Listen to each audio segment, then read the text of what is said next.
Toda señal de paz parece desvanecerse entre el humo de los cohetes y el polvo de lo que muy pronto será un campo de batalla. Líderes mundiales aseguran que la guerra entre Rusia y Ucrania es irremediable. California se prepara para decirle adiós a la peor crisis del coronavirus y establece una ruta de salida rumbo a la nueva vida sin pandemia. El calvario de jóvenes secuestrados y asesinados cala en lo más profundo del corazón en Zacatecas. Valeria se convierte en el nuevo rostro del dolor y la desesperación. Así comienza su noticiero Estrella TV. Hola, ¿qué tal? Muy buenas tardes. Bienvenidos a Noticias Estrella TV. Les saluda Palmira Pérez. Muchas gracias por acompañarnos. Vamos a iniciar con el secretario de Estado, Antony Blinken, quien se dirigió hoy al Consejo de Seguridad de la ONU en medio de señales de que Rusia prepara una inminente invasión. Estados Unidos y la OTAN aseguran que Rusia ya agregó misiles y miles de tropas más en la frontera con Ucrania, lo que contradice cualquier información rusa de una retirada. Así que vamos a Washington con Armando Guzmán, quien tiene lo último sobre esta cada vez más alarmante situación. Estados Unidos trajo su queja a Naciones Unidas mientras la crisis se intensifica en la frontera rusa con Ucrania. Russia plans to manufacture a pretext for its attack. It could be a fabricated so-called terrorist bombing inside Russia, the invented discovery of a mass grave, a staged drone strike against civilians, or a fake, even a real attack using chemical weapons. Antes, en una conferencia de prensa en Bruselas, el secretario de Defensa, Lloyd Austin, dijo que Rusia en los últimos días aumentó 7,000 tropas a lo largo de sus fronteras con Ucrania, contradiciendo los reclamos rusos de una salida. I was a soldier myself not that long ago, and I know firsthand that you don't do these sort of things for no reason. Y es que estas nuevas imágenes de satélite muestran actividad militar rusa en la frontera ucraniana y nuevas edificaciones de hospitales de campaña. En Ucrania Oriental, fuerzas de residentes rusos que quieren una invasión bombardearon esta escuela de niños. Every indication we have is they're prepared to go into Ukraine, attack Ukraine. Al principio de esta semana, la embajada de Estados Unidos cerró en Kiev y se mudó al oeste de Ucrania. The situation could worsen very quickly, and we're very worried about that and are urging all Americans to leave the country now. Algunos trabajadores ucranianos han estado recibiendo entrenamiento en el manejo de armas de fuego y en atención de primeros auxilios médicos. Hay una actividad intensa también recogiendo y concentrando suministros médicos para los próximos meses, mientras las señales crecen de una invasión rusa. Hay un juego diplomático al que todos están jugando. Estados Unidos, por ejemplo, dio a conocer hoy que su número 2 en la embajada de Estados Unidos en Moscú había sido expulsado. Todo el mundo se irritó hasta que supimos que fue expulsado hasta 3 semanas, que hace una semana que está en Estados Unidos. Entonces la situación no es tan grave. Por otra parte, lo que sí es grave es la respuesta de Vladimir Putin hoy.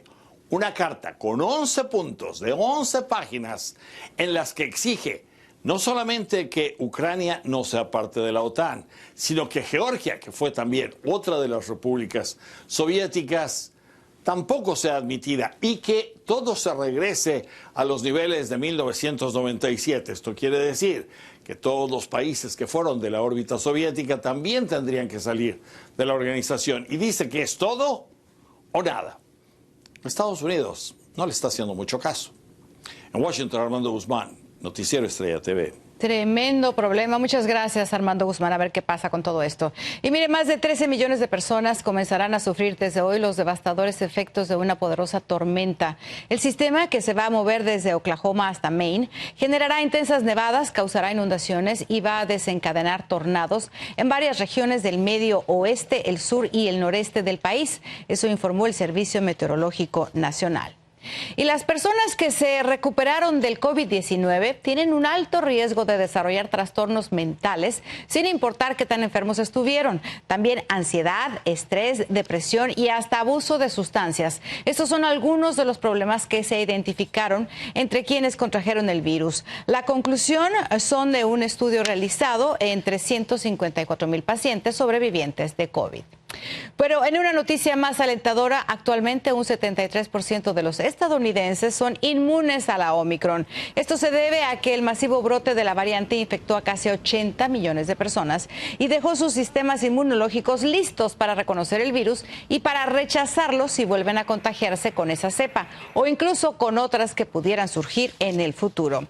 Y siguiendo con el tema, el avance en la lucha contra el COVID-19 está dando resultados positivos en California. Es por eso que los funcionarios de salud de ese estado revelaron el cambio de un enfoque de pandemia a endemia. Ahora sí que Wendy Castillo se encuentra con nosotros para explicarnos más. Wendy.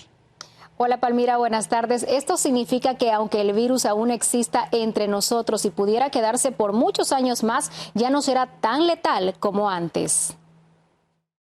Cuando se trata de tendencias pandémicas, la prueba está en los números y el último informe de COVID-19 en California muestra una caída impresionante en la cantidad de casos nuevos durante la última semana, por lo que el estado más poblado de la nación estaría entrando en una etapa endémica. Quiere decir que tenemos todas las herramientas para controlarlo, para que no cause tanto caos, tantos problemas en la sociedad. Sin embargo, el hecho que el coronavirus pase a nivel endémico no significa que se debe bajar la guardia. Seguiremos viendo brotes entre las poblaciones más susceptibles, como adultos mayores y personas inmunosuprimidas. Todavía tenemos que alcanzar más personas que sean vacunadas para que haya más protección. La medida se produce un día después que California levantara su mandato de uso de mascarillas en interiores y después que las autoridades dijeran que retrasarían hasta el 28 de febrero el anuncio de cuándo dejarán de requerir máscaras en las escuelas.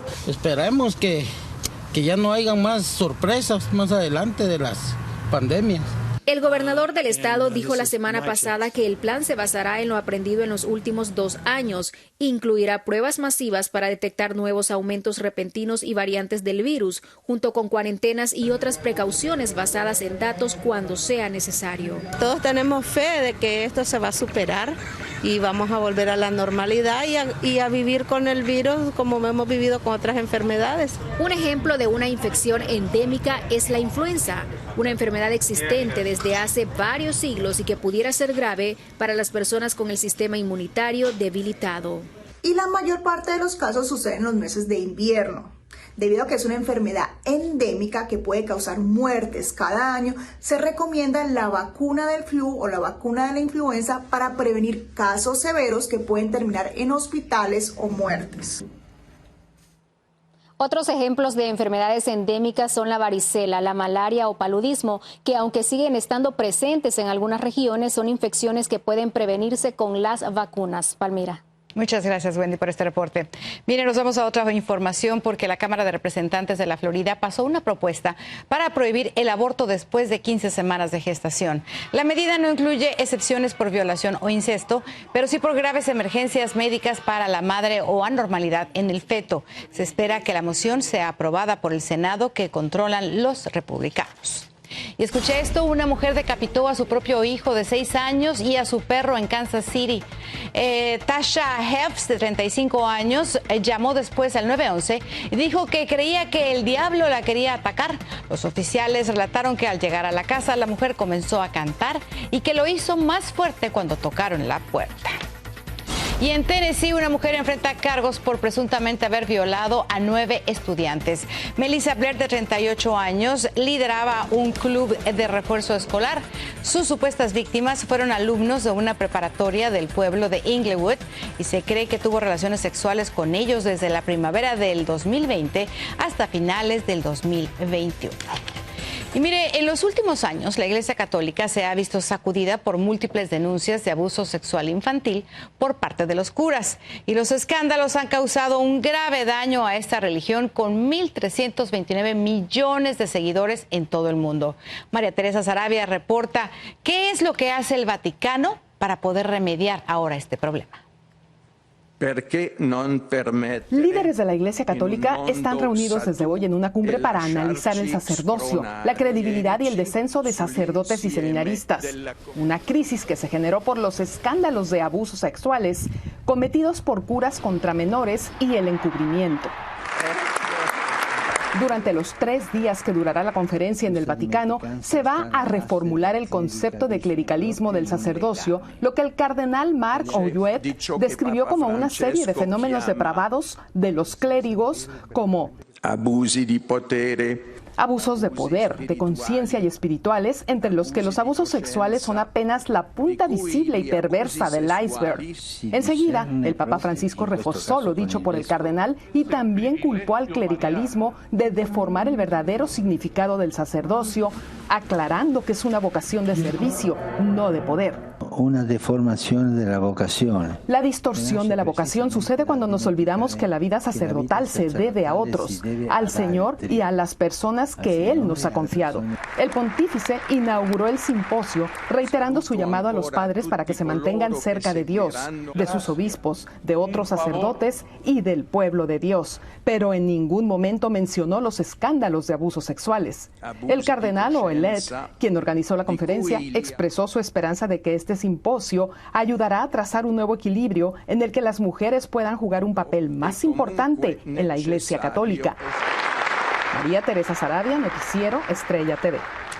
Llegamos a la primera pausa comercial, pero regresamos. Autoridades contra los coyotes declaran la guerra para así evitar más desgracias. Y la joven secuestrada en Zacatecas se convierte en el emblema de la lucha contra el crimen. Su enfermedad le ha servido de inspiración para ayudar a otros en su comunidad.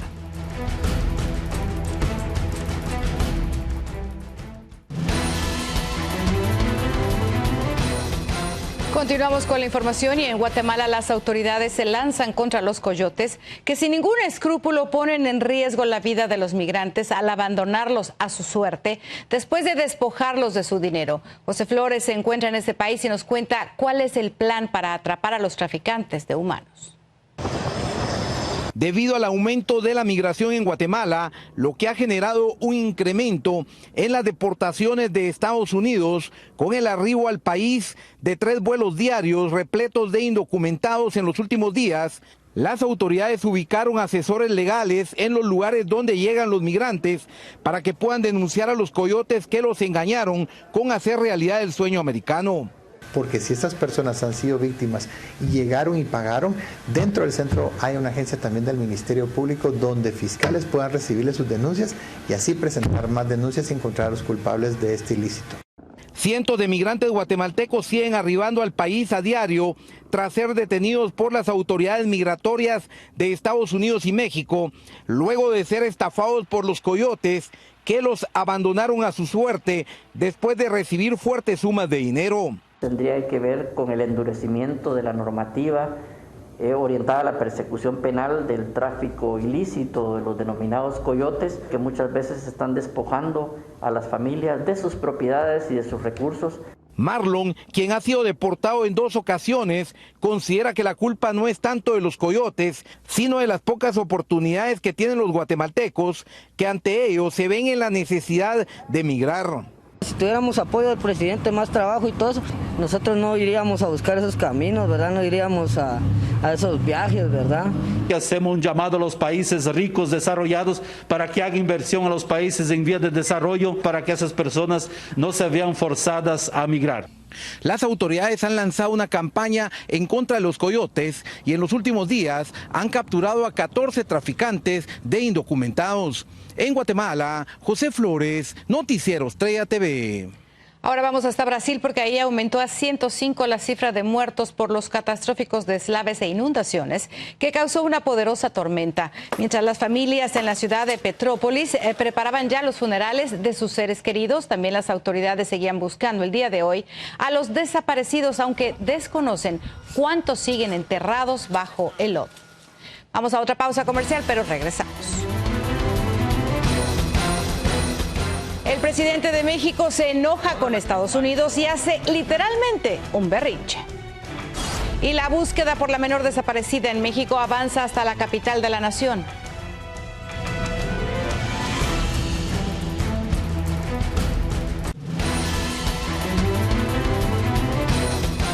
Bueno, le cuento que el presidente de México está muy molesto con Estados Unidos y le lanzó fuertes acusaciones. Andrés Manuel López Obrador afirmó hoy que el país vecino está financiando una campaña contra su gobierno y agregó que hablará con el mandatario Joe Biden para pedir respeto a la soberanía de México porque dijo no es una colonia ni un protectorado. Y la desaparición de una joven en el estado de Zacatecas desde hace casi una semana ha movilizado a miles de personas que la buscan sin descanso. Víctor Blázquez está en la Ciudad de México y tiene reacciones de familiares de la estudiante secuestrada.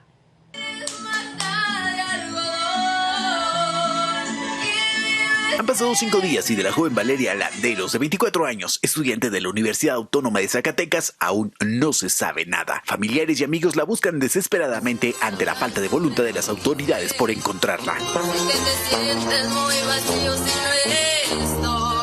Nos falta una, nos falta Valeria.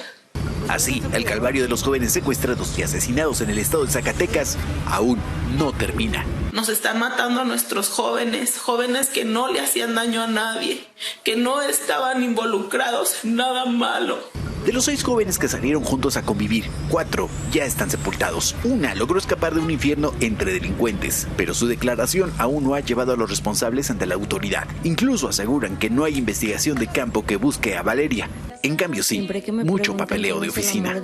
Por favor, investiguen, den con los responsables y que se haga justicia. Sé que hay una justicia divina, pero también necesitamos la justicia para comenzar a creer en ustedes. En las calles del estado, nadie se siente seguro. Son noticias con las que nos despertamos diario, entonces sí existe el miedo, la inseguridad sobre todo.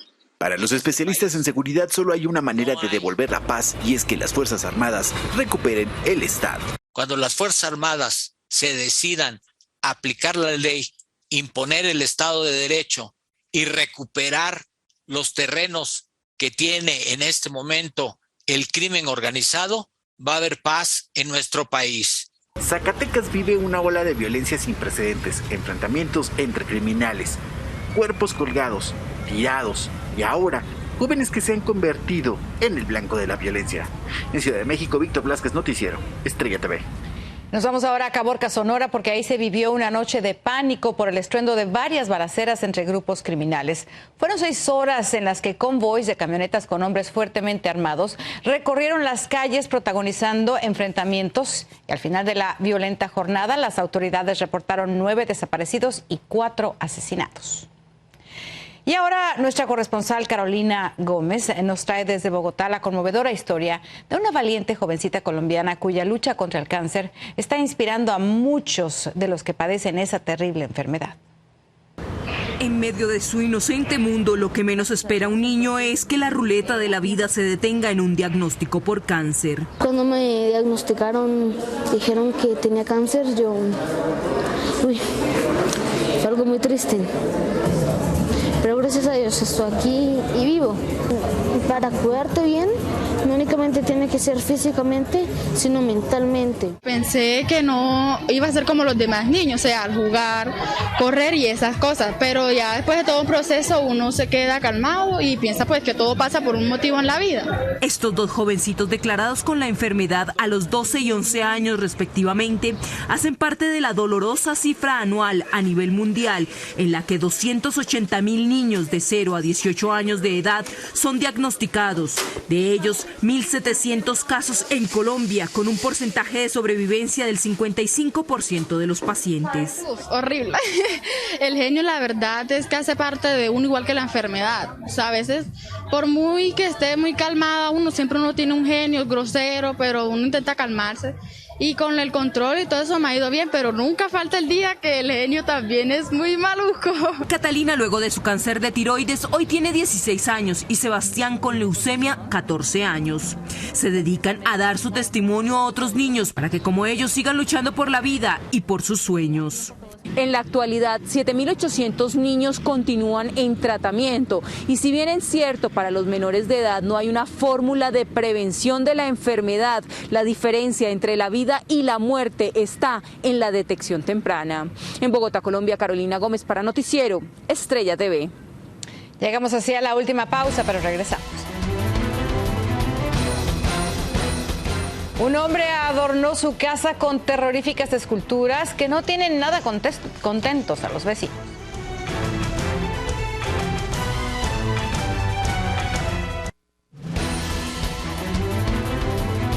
Vamos a Bolivia, donde en la ciudad de El Alto hay una vivienda que da escalofríos. Se le conoce como la Casa del Diablo. En el techo hay varias esculturas de Lucifer con enormes cuernos. La puerta luce una serpiente y la manija tiene una calavera. El objetivo de David Choque, el dueño de la casa, es que se convierta en una atracción turística. Qué feo está eso, ¿verdad? Y mire, un granjero de Israel acaba de entrar al libro de récord Guinness con la fresa más pesada del mundo. Vea usted. Ahí la tiene, la gigantesca fruta de 289 gramos, 5 veces el peso de una normal, tiene 8 centímetros de largo y 4 de grosor y 34 de circunferencia. Bueno, pues ojalá y esté rica y esté dulce. Ahora le vamos a mostrar una pasarela en Nueva York, pues se puede decir que estuvo muy perrona. Vea usted por qué. Las modelos desfilaron acompañadas con sus simpáticos perritos que también lucían sus vistosos atuendos en el show de alta costura de otoño-invierno de este año. Así que así nos despedimos y gracias por acompañarnos.